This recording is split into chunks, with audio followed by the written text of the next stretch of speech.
ကြွက်သားကြီးထွားဖို့ကယ်လိုရီ300တိုးစားတာနဲ့900တိုးစားတာဘယ်ဟာပိုကောင်းလဲဘယ်ဟာကပိုပြီးတော့ကြွက်သားကြီးဖို့အထောက်အကူပြုလဲဆိုတော့ကျွန်တော်ဒီဗီဒီယိုမှာပြောပြပေးမယ်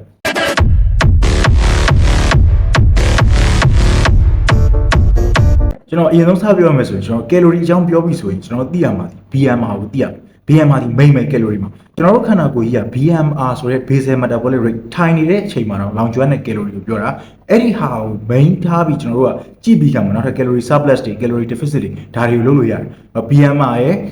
TDE လို့ခေါ်တယ်တနေ့တာလှုပ်ရှားသွားလာမှုတွေမှာလောင်ကျွမ်းတဲ့ calorie လေ့ကျင့်ခန်းလုပ်တဲ့အချိန်မှာလောင်ကျွမ်းတဲ့ calorie အစားအသောက်တွေစားလိုက်လို့ခန္ဓာကိုယ်မှာပြန်ပြီးလောင်ကျွမ်းရတဲ့ calorie BMR ဒီဟာတွေအကုန်လုံးပေါင်းပြီးမှ calorie တိုးခြင်းလျှော့ခြင်းဆိုတော့ကျွန်တော်တို့ကချိန်ကြီးရတာဖြစ်တယ်အဲ့တော့ calorie တိုးတာလျှော့တာကကျွန်တော်ခက်ခွာခွာလောက်မှရလက်ထွက်မယ်လို့ထင်လားပေါ့နော် BMR ရဲ့သဘောတရားဒီ calorie တိုးဆိုင် BMR မြင့်လာတယ် BMR ဆိုလောင်ကျွမ်းနှုန်းနော်ခန္ဓာကိုယ်ကျွန်တော်ရှင်သန်ရက်တည်ရေးအတွက် calorie လောင်ကျွမ်းတဲ့နှုန်းအစားတိုးစားပြီဆိုရင်အကောင်ကြီးကမြင့်လာတယ်အဲ့တော့ပိုစားရင်ပိုလောင်ကျွမ်းတယ်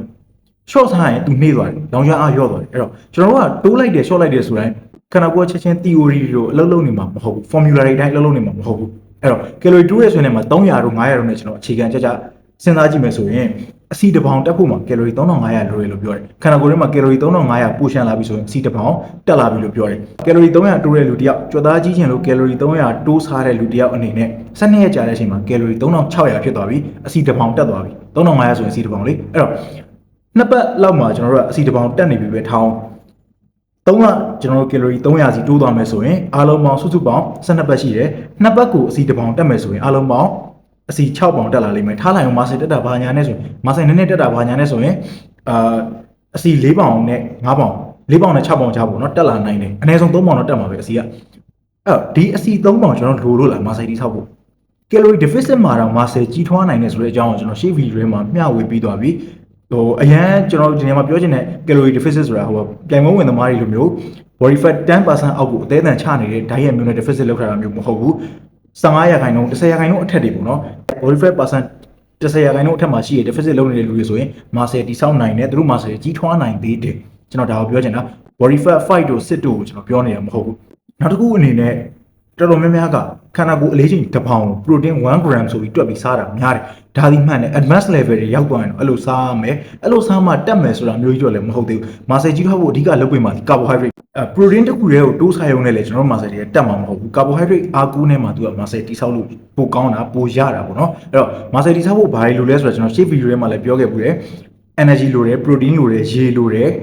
recovery လိုတယ် training လိုတယ်အဲ့ဒီ5မျိုးရှိရင် muscle တိဆောက်လို့ရတယ် muscle ကြီးထွားလို့ရတယ်နော်အဲ့တော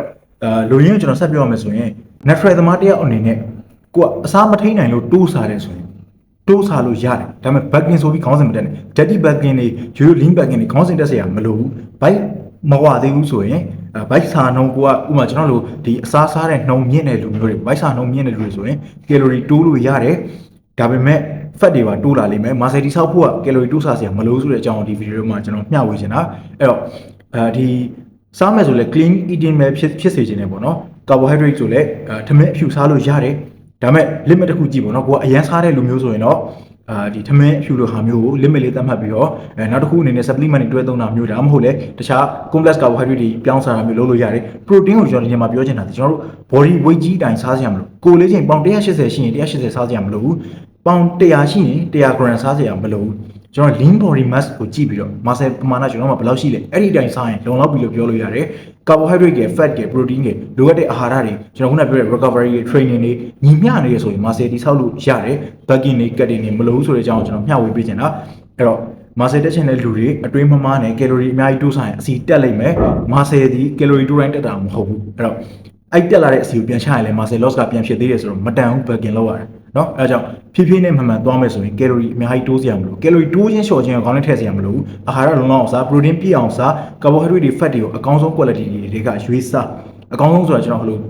top quality ကိုပြောချင်တာမဟုတ်ဘူးကိုယ့်ရဲ့ budget နဲ့ကိုယ့်အနေထားနဲ့ကိုက်ညီတဲ့အကောင်းဆုံးဆိုတဲ့ဟာတွေရွေးစားဒါဆိုရင်ရပြီခန္ဓာကိုယ်အချိန်တစ်ခုကြာရင် auto muscle တက်လာလိမ့်မယ် auto ပြောင်းလဲလာလိမ့်မယ်ကျေးဇူးတင်ပါတယ်